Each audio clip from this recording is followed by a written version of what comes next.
Okay, so Selby's still okay. This is taking longer than expected, but I'm sure he's still alright. It's possible he went to some snake who had more information on the mongrels.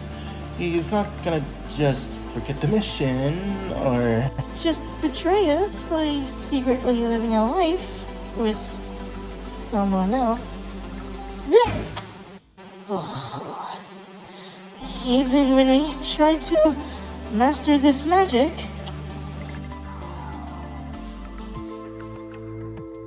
it's just, I don't know. We've been together as friends for so long, and for things to change, especially so fast,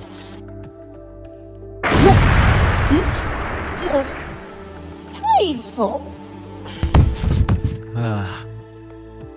You okay?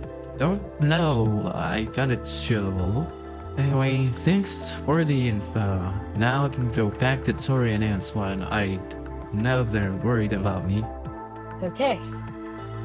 Oh, before you do, I have just one more thing at the parlor. My contact info. So you don't carry your phone in your body?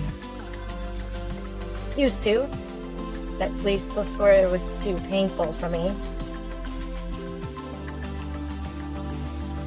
It's okay. It's not like I keep it down there. Besides, all that stuff with Trigger was in the past. Still sucks that it happened. So, why do you keep your phone away from you?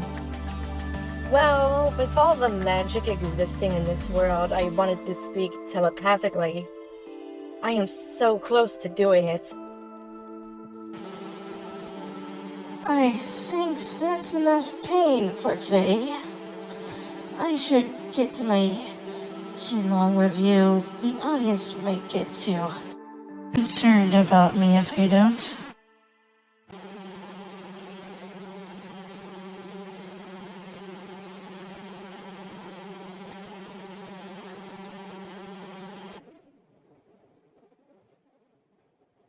Hey. hey. So, are you here with your info, or did Salvatore finally contact you, or? Don't tell all that. The truth is, I can't figure out how to do this review alone right now. Especially when thinking about Selby. Oh. Then just lay back. I'll do it for you. You're welcome.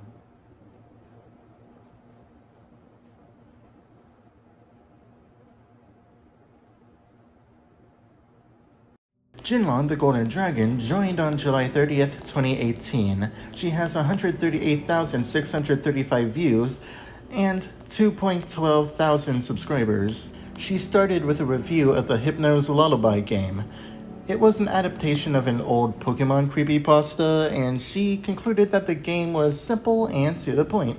The most interesting thing I found out was that in the description, Jin says she got support from another dragon YouTuber, Shade Nocturne.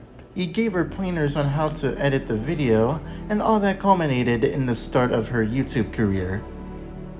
Actually, wait a sec. If a YouTube channel is lesser known than the creator herself, at least in the context of the videos not having much viewership, would that count as a career? Well, even though I don't know the terminology, she started something and left an impact on many people, including me. Her art and acting reached me, especially with her reviews and videos, which can be seen right here. I've only watched some of the early videos, but watched a lot of the recent ones. Just a quick recap of the types of videos she makes.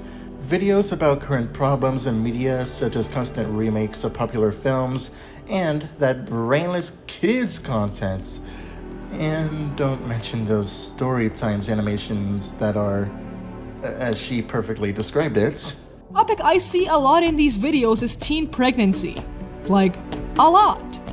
But for some reason, that seems to be the one topic they treat with actual respect. Like, they do accurately show the struggles that come with becoming a mother at a young age. Just kidding, they treat it like a fucking soap opera. On top of that, the videos are mostly fake, or just spiral into madness. Good job with that parody at the end, by the way. That was done very well.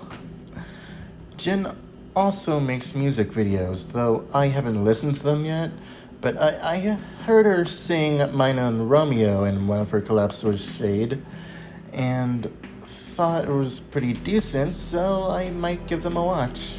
There's also the movie reviews, which she's mostly known for, especially when she collabs with Shade. Shade's story, or continuity, sorry, I just don't know how to phrase it, has JinLong as a long-distant cousin. You remember Uncles Maug and Grandpa Shenron? I'm your cousin! Like, 13 and a half times removed. This is why we see the two collab so much. Here's an odd yet kind of funny fact. I've seen all of these collabs fully, but never the Lion King 2019 review, mostly due to me really hating the concept of live-action Disney movies, especially with more popping up as if recently. It's ironic. I watched all the collabs, but never the first. Need to get on that later. Lastly, Tito Lizardo. Just no.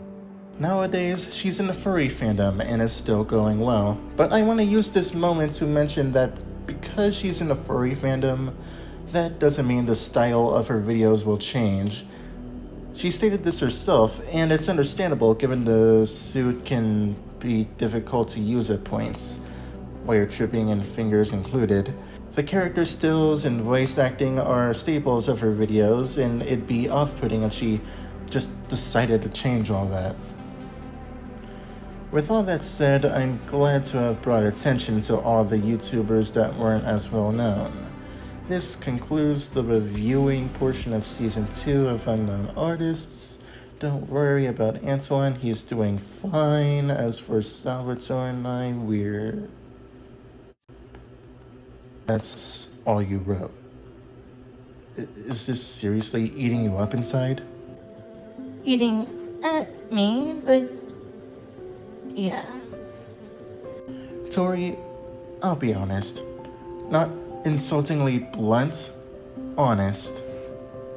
When I met you, and I mean met you as in the timeline finally started to go somewhere, I made a comment about your relationship with Selby, joking that you were lovers. And Selby denied that, but you never did. Are you thinking that maybe you should've? No, that's not why I felt so conflicted. We were our only friends, and for such a long time, everything in my life before I met Selby was a blur. I think that was because I grew up helping mom and dad so much that every activity in between was just trumped by that. I'm assuming Selby was like that too. I just never expected him to grow up so fast. To learn from his mistakes and be independent. But not for long, right?